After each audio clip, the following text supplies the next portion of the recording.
Guys, good afternoon. Ayan, nandito tayo sa ating bangka. Tingnan natin kung paano kinakabit yung piston at na may piston ring doon sa pinaka-block nung 4DR5. Mapakita natin, guys. Overhaul. Haul over.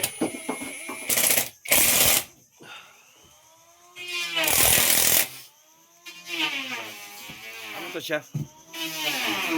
Ring. Pang ano? Sukat? Pang-ipit ng ring. Pang-ipit ng ring.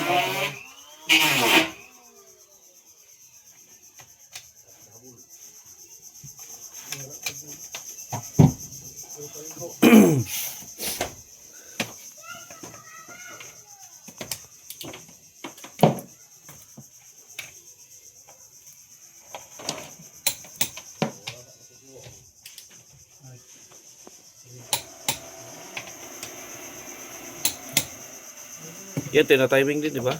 Pag-adjust niyan? Hindi rin. Nakahigpit na nakaano yan. Higpit lang talaga. Ano lang, torque ring.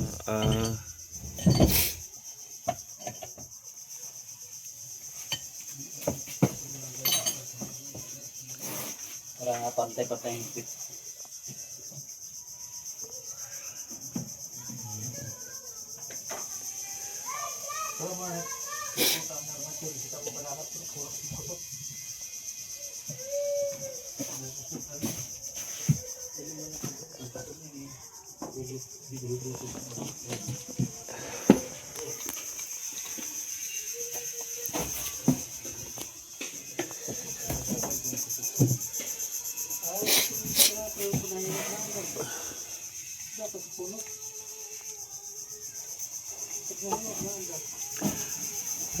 For the R5 to guys.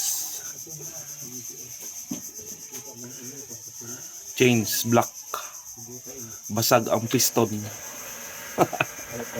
Ubos.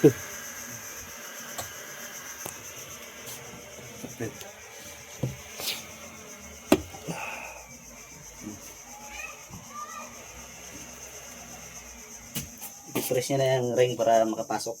Ayan, ang gagamitin.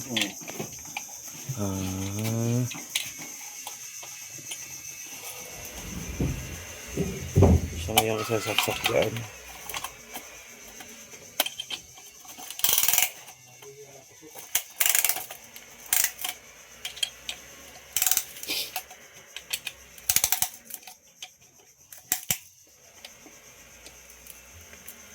Kasi pag walang ganyan, isasabit-sabit talaga, no? Balian ka pa ng ring. Babalian ka pa ng ring.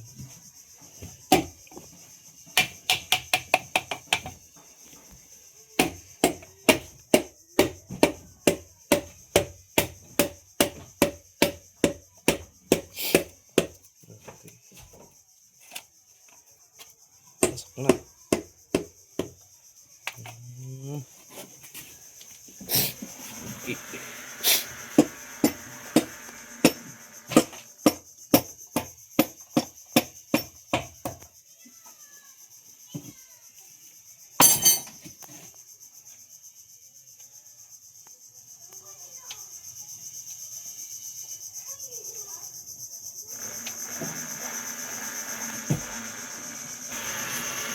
Okay guys, so ito na yung makina namin na 4DR5. Nagpalit kami ng black. At palit ng mga ayan, overhauling lahat, pati piston ring. Tapos basag yung isang piston, buti na lang mayroong second hand. Ayun. Hindi pa nagagamit yan. So shoutout sa pinagbilhan natin dyan sa Manila. Wala, stick talaga. So plus Pinoy. Ganun talaga. Tsamba-tsamba, inatsambahan. Nga. Dubli gastos.